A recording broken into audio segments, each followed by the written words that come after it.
Hello, welcome to Paul's Picks, and today I was wondering if you're a good driver. And if not, here are some tips, or you can ask yourself, am I doing these things to know if I'm a good driver or not, if you are one.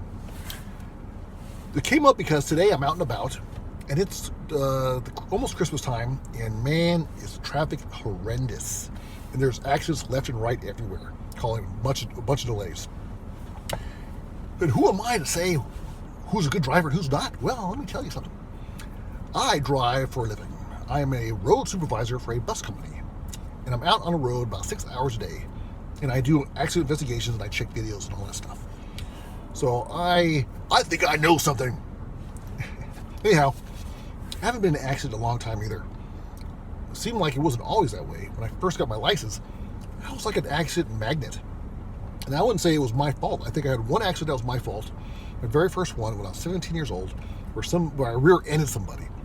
Totally my fault. As a matter of fact, I rear-ended a Mercedes-Benz. Anyhow, it's another story. And then people keep seeming like they're out of the blue, just start hitting me for the next couple of years. After I turned about 23, that was it. I had no more accidents. Knock on wood. And I'm 46 now, and I have not been in an accident in a work vehicle or a personal vehicle. So, knock on wood. So I think I know a thing or two about safe driving. Now, even though I like safe driving, I'm not like a nerd. I mean, I like sports cars. I like all these really high-end stuff, supercars and cool cars. And my car, personally, is kind of sporty. Not crazy, but kind of sporty. Scion TC. Anyhow, so here's my tips. Here's what I see, and here's what I see as a big problem with other drivers. And I know you don't do this, but maybe your buddy needs a reminder. So listen to this. The first step, pay attention. Dang. Focus. I'm a control freak. I get in somebody's car and they're all relaxed-daisy, they're talking and not even paying attention. I'm like, focus on the road. I got this, so no problem. No, I don't want you to be relaxed-daisy. I want you to be focused, actively looking at everything. There's people that can't drive out there. You gotta anticipate what everybody's gonna do. You gotta be alert. Your head is be bobbing. Just anticipate everything that could possibly happen, the worst case scenario. To a point, almost paranoia when you're driving. See all these grays? It's probably from driving. So I'm so paranoid about somebody hitting me. But it works. I haven't got hit. I haven't hit anybody. So pay attention. Don't be all busy on your phone, texting and stuff, or on your regular handheld or whatever, or just being distracted by a conversation. You got to really be focused on what's around you. Look for ways out. Think about whenever you see a car, it's always, what's the worst thing they're going to do? What's the stupidest thing they could do? And be ready for that. Then you'll be all right. I think I got a lot of that from riding motorcycles for so long, because there's no second chances. So I really had to be focused, and I kind of brought that to driving. So you got to anticipate what everybody else is going to do. So pay attention. Don't be relaxed. Don't eat a sandwich. Stay awake. All that stuff. Okay, number 2. Obviously, don't tailgate. Hello. Proper following distance is so crucial, and I'm sure you know that. But what is proper following distance? It's supposed to be 4 seconds for every 10 miles an hour you're going. No. Did I forget? 1,000. There's a 1 second for every 10. Yeah, that's it. 1 second for every 10 miles an hour. That's your following distance. So you pick a landmark, like a pole or something. Once they pass that landmark, you start counting. If you're doing, like, say, 60 miles an hour, you want a 6 second cushion. So 1 1,000, 2 1,000, 3 1,000, 4 1,000, 5 1,000, 6. Now, that's when, like, so if they pass that pole at that point, like a number, when you start off, you start counting, and that's when you start getting to that pole. More the merrier. Tell you the truth, the one space that you can control more than anything else is in front of you, because if you have a proper amount of following distance, it doesn't matter what the car does, how stupid they drive. If they slam on the brakes for a deer or a squirrel or a piece of paper or whatever, or their kid does something stupid, you can control what happens in front of you. That's your safest spot, is in front of you, because you're in control of that. Now, if somebody's tailgating you, it's hard to control that. But in front of you, you have total control. So control your space in front of you. Give yourself plenty of room in front of you. Learn to merge, for the love of nothing. One of the biggest irritations is when you're driving down the freeway, you're minding your own business, and then somebody's trying to merge in on the freeway, and they're going so slow. You can't merge going slow. You got to merge going fast, even faster than the flow of traffic. I'm not lying.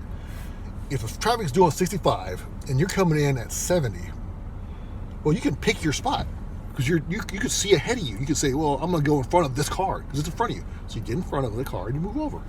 Piece of cake. If you're going slow and cars are whooping by you, it's hard to get in. How are you going to get in there? You can't. But if you're going fast, you can pick your spot, say, I want to be in front of that car. You get up there and you merge in.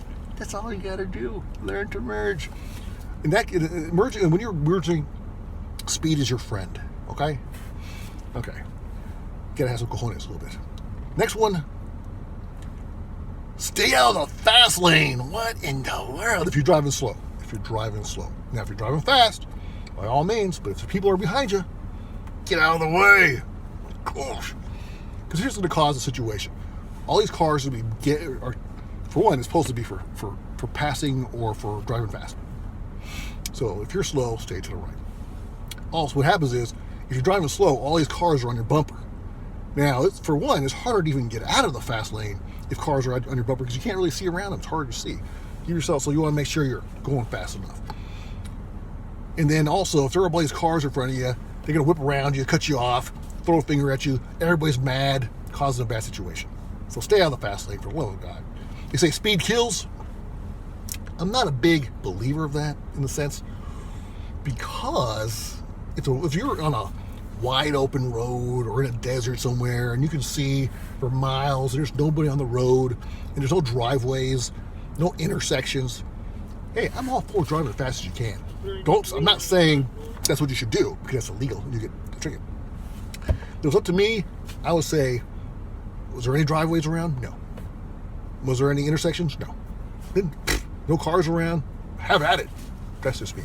I love that, but that's not my world. But so, it's not speed that kills, it's sudden stops. When somebody, if you're going too fast, there's driveways everywhere, somebody can pull out of the driveway, and then everybody's dead. So, that really wasn't one of them. But I just throw it out there just for fun.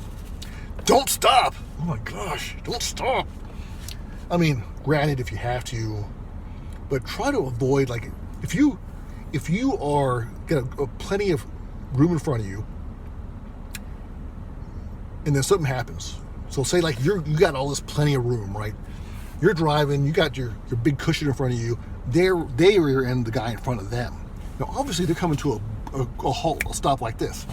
Now, if you were tailgating that person, your instinct would be to slam on your brakes, and then the guy behind you will hit you if you don't hit the guy in front of you. But if you have enough room in front of you, and you kind of always kind of look for an out, try to avoid driving next to somebody. If that guy comes to a sudden stop because he rear ends somebody or decides to hit the brakes for no reason at all, you can merge around, get around the hazard. Because if you stop in an area where there's no reason to stop, you might get rear-ended. There's a very good chance you're going to get rear-ended if you stop on the highway. Because you have to avoid something. If you have to avoid something and you stop, there's a good chance you're going to get rear-ended. So that's why I say, try to avoid stopping in weird locations that you're not, that people are not really looking for cars to stop. The freeway, a highway, or something. Try to find yourself an out. Try to avoid it. Now, don't try and do a panic. Don't do a panic swerve just because I said don't stop. But if you plan ahead, if you give yourself enough room, and you're paranoid like me, looking for outs all the time, most likely they can stop. You can go around them, no problem. Then the next guy behind you will slam into the car in front of you. But it wasn't you. That's the important thing. Watch your back. Well, those are my 5 tips on becoming a better driver. Things you shouldn't do. Be safe.